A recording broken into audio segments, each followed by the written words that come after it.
I've always kind of been baffled by the fact you can wave some magnets across a couple copper coils and make electricity. Or at least it's supposed to, as this is my third attempt at making a generator where I use industrial copper, a little bit of epoxy, and an actual frame to hopefully make some watts. This is a generator that doesn't work. It's made from scrap wood, dodgy 3D prints, and an alarming amount of hot glue. But the only thing that actually works is the magnets. And the main reason why this thing's absolutely useless is under here, with these copper coils, although they're not really acting as copper coils. To channel the electricity and make sure that it passes round each turn, there has to be a coating on the actual copper wire itself. But the copper wire I used in this thing just didn't have any. So instead of acting like an intricate winding of coils, it's just one big lump of copper, which obviously didn't work.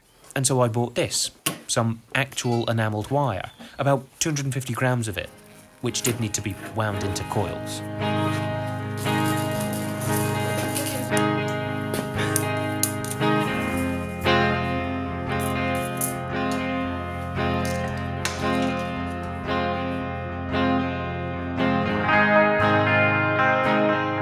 With the plan being to create a box so that I can submerge the coils in epoxy to hold them in place. But to size everything up, I need to know where the magnets are.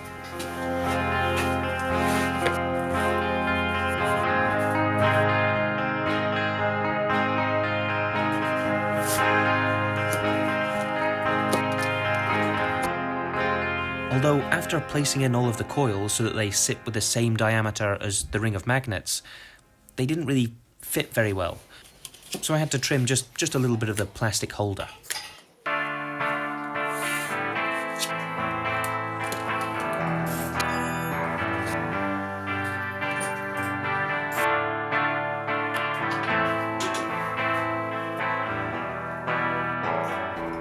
And after everything kind of lined up, I had to measure out the angles, which is actually quite important, as in my previous design I used 18 magnets for the 9 coils, with each coil receiving a north and south at the same time, as I initially thought it was the magnetic field itself that created the movement in the electrons, but it's actually the change in the magnetic field.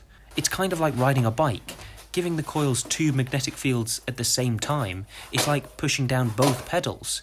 It just doesn't work. Which means this is another reason why my previous designs just didn't work at all. What you want is a sort of oscillatory back and forth motion, which you get with 12 magnets and 9 coils. I then cut out some wood, making sure that the walls were deep enough for the epoxy to cover the coils. Although this box won't really work if it's just wood, it'll bond straight to the epoxy. So I lined everything with this roll of plastic called mylar, which hopefully shouldn't stick to the epoxy.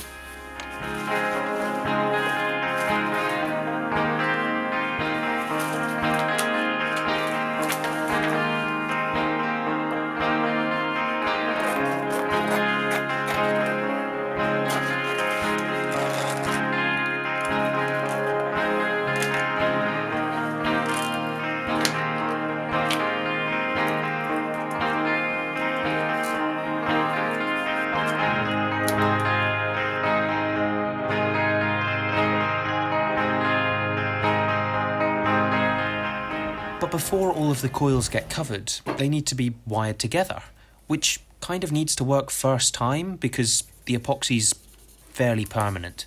And this involves first creating a common starting point from which 3 individual wires each connect to 3 coils in series.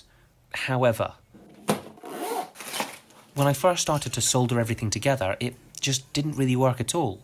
But that's because this copper wire has an enamel coating on it, which doesn't solder well, which is different to the previous wire I was using that soldered fine. So this is actually kind of a good sign. It means I'm working with the right wire. Although I did have to sit and scrape off the enamel for every single solder I did, which did take quite a while.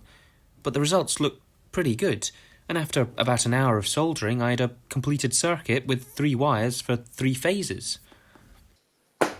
But as this is supposed to be just a ring of coils, I need a hole in the middle for the shaft to go through. So I did this little circular thing with mylar wrapped around the edge, which I'm hoping should work.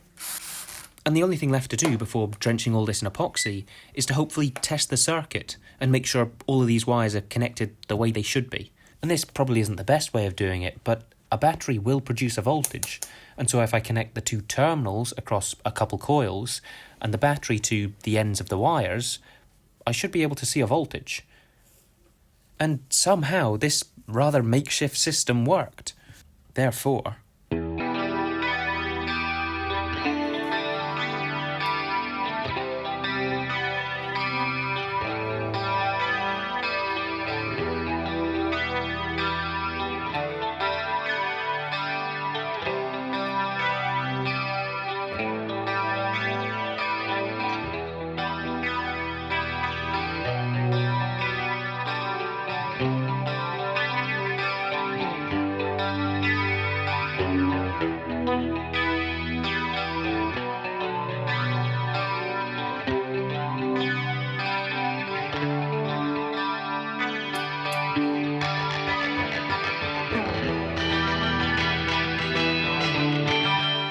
although there was a slight leak, which I ended up just filling with hot glue, and that seemed to work, as a couple days later,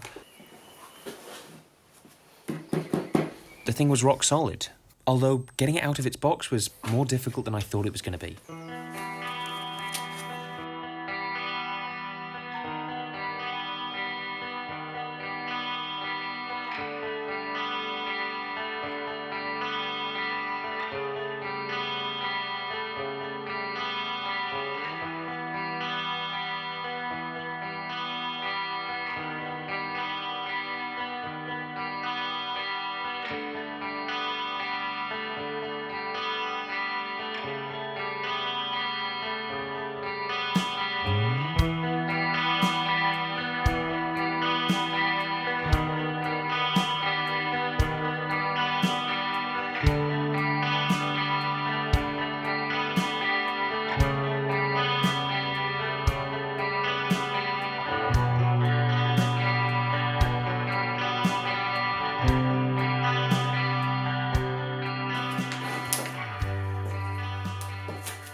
Although all this trouble seemed to be worth it, as the final result looked fairly promising.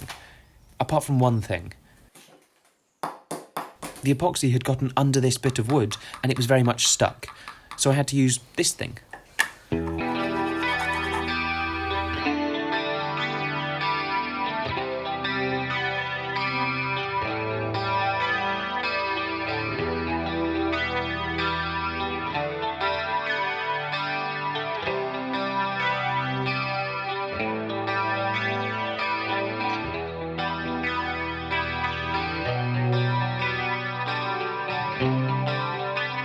Although this is now kind of exactly what I wanted.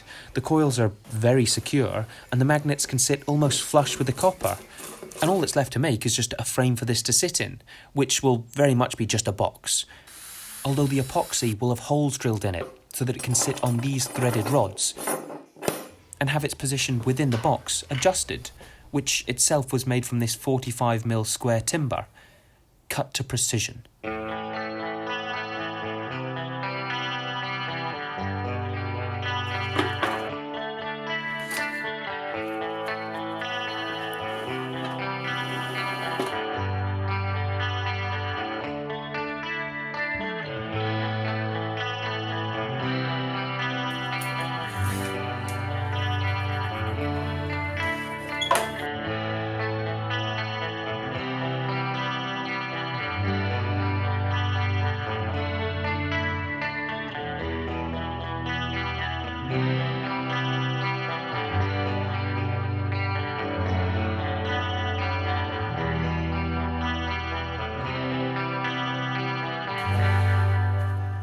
Which actually produced some really nice cuts, meaning this stumpy little A-frame fit together quite nicely.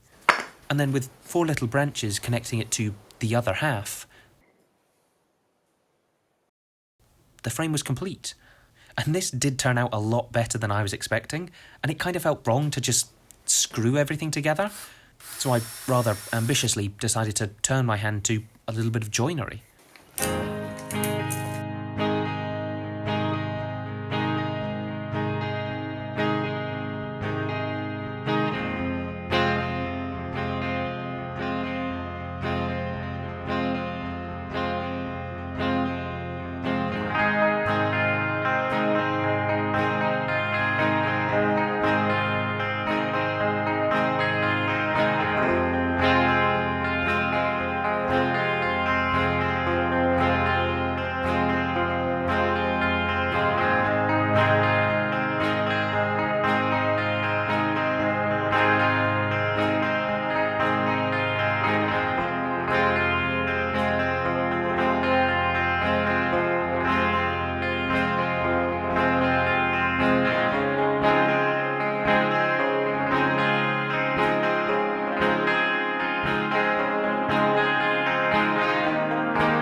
although I did then have to build the rest of it, which first meant adding these pillow bearings to hold the shaft for the magnets.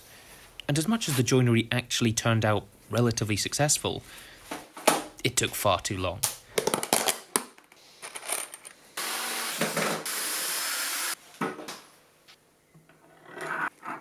And now I have the skeleton of the frame, I need to add just a couple more bits of wood to hold the threaded rods which suspend the ring of coils,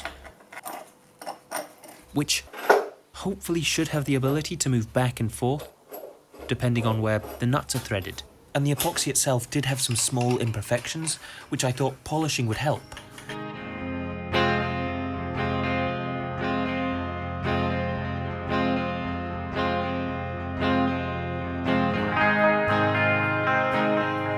Although I'm not really sure it did much. But what I did need to do was adjust the magnet holders so that it fit on the shaft, which had its difficulties.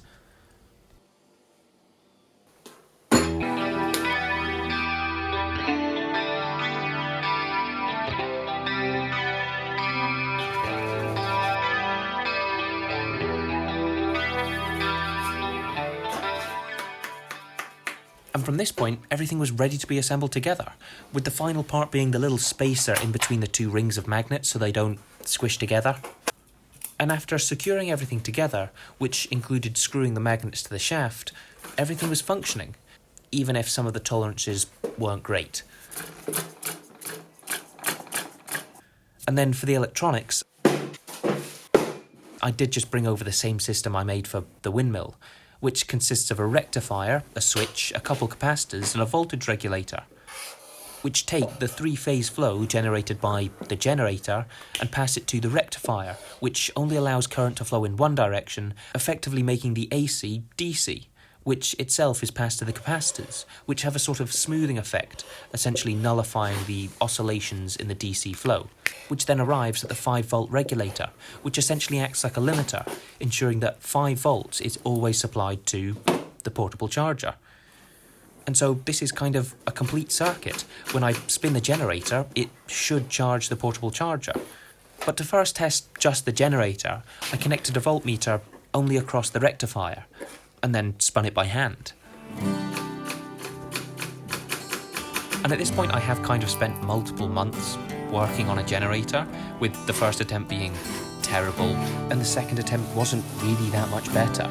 And both of them were only really able to produce millivolts, which is effectively nothing. But I did have a bit of hope with this one, and my aim was maybe 1 volt?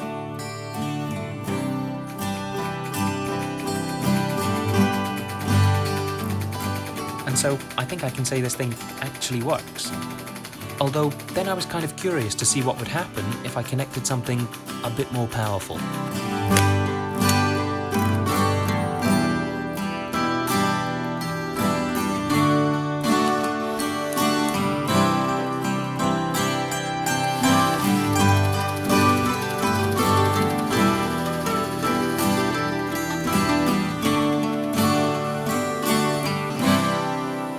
And 4.5 volts seems good, but volts themselves don't really mean much. A generator is measured in power, which you can calculate if you have voltage and amps. So I bought this thing, a little digital meter to read both. And after connecting it to this sea of cables, I was ready for an actual legitimate test. Although at this point all I'm really doing is moving energy from one battery to another. And where's the fun in that?